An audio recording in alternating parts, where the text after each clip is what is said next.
ओम शांति।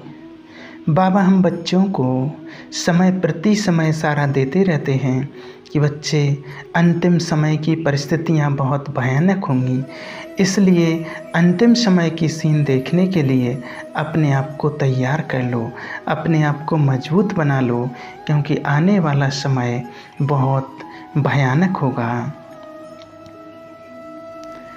जैसे हम देखेंगे, बाबा ने कई बार मुरलियों में कहा है, हम बच्चों को इशारा दिया है कि बच्चे खूने नायक खेल होगा।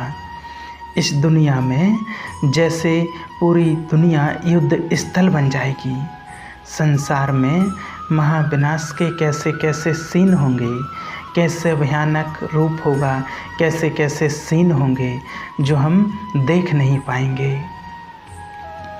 इसलिए बाबा कहते हैं कि हम सभी आत्माओं को साक्षी भाव में रहना है और साक्षी भाव होकर के देखना है।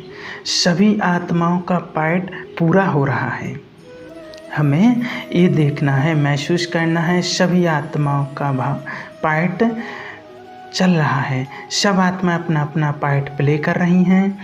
कोई जाना चाहता है, कोई जा रहा है, और अगर कोई चाहे कि नहीं जाना है तो भी उसे जाना तो पड़ेगा ही, क्योंकि जाना तो सबको है एक न एक दिन।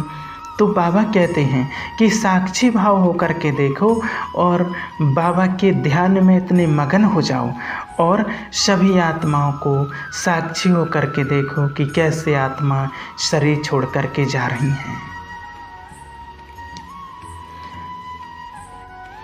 बाबा कहते हैं कि अंतिम समय का पाठ चल रहा है, अंतिम समय बहुत नज़दीक है, इसलिए अपने मन को तैयार कर लो।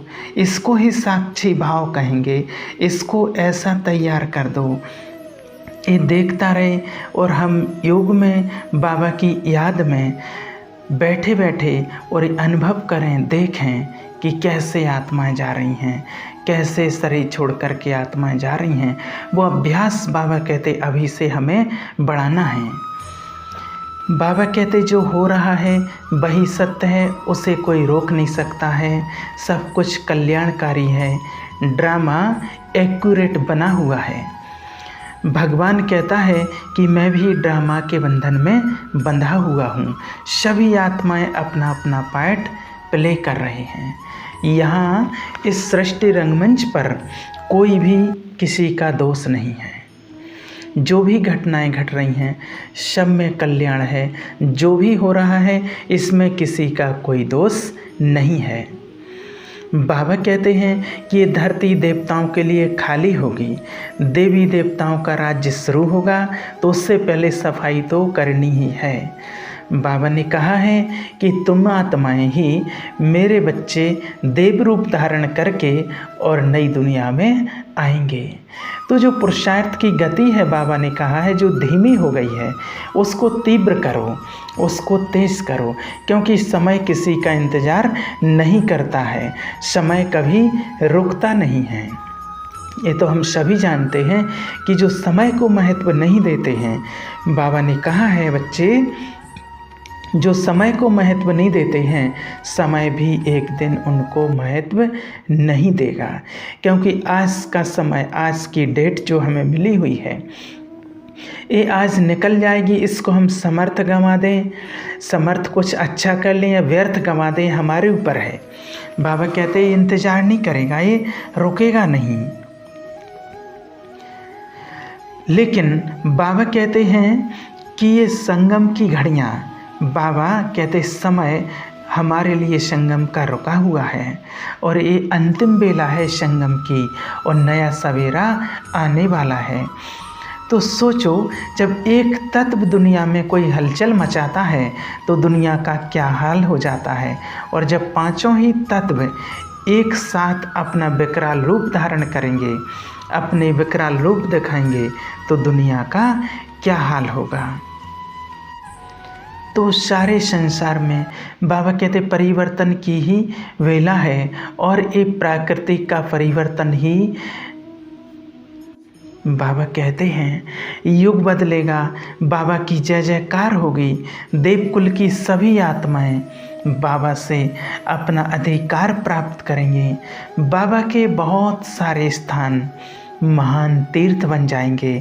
बाबा ने कहा है कि जो बाबा के स्थान हैं, सेवा केंद्र हैं, वो महान तीर्थ बन जाएंगे।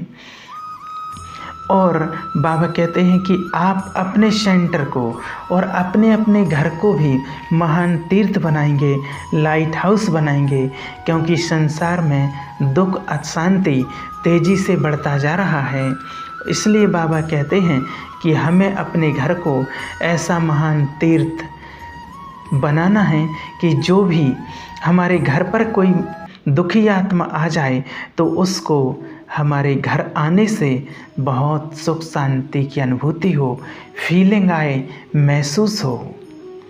तो बाबा कहते हैं कि अपने चाहे घर हो या सेंटर हो, सभी को बहुत लाइट हाउस पावरफुल बनाना है।